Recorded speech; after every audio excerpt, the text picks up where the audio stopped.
আমরা অনেক সময় দেখি যে আমাদের সন্তানেরা যখন স্কুলে মাদ্রাসাতে পড়াশোনা করে, বিশ্ববিদ্যালয়ে পড়াশোনা করে, এরা তাদের নিজেদের মতন বন্ধু নির্বাচন করে নেয়, যে কারণে তারা ভুলের মধ্যে পড়ে যায়।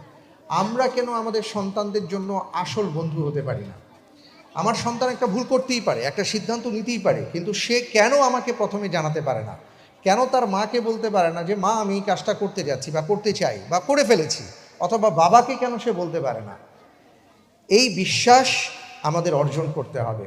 অনেক সময় সন্তান মনে করে যে ভয়ের ব্যাপারগুলো মা বাবাকে বলা যাবে না। কোনো অপরাধ করে ফেলেছি, এটা মা বাবাকে বলা যাবে না। কোনো সিদ্ধান্ত নিতে যাচ্ছি, এটা মা বাবাকে বলা যাবে না, এটা বন্ধুদেরকে বলবো। তো স্বাভাবিকভাবেই সে তার বন্ধু, তার যে বয়স, সেই বয়সের বন্ধুকে যখন সে জানায়, ওই বন্ধু তাকে কোনো না কোনো সমাধান দেয়। আর আমরা যদি আমাদের সন্তানদের আসল বন্ধু হতে পারি, তাহলে এই ভুলগুলো হবে না।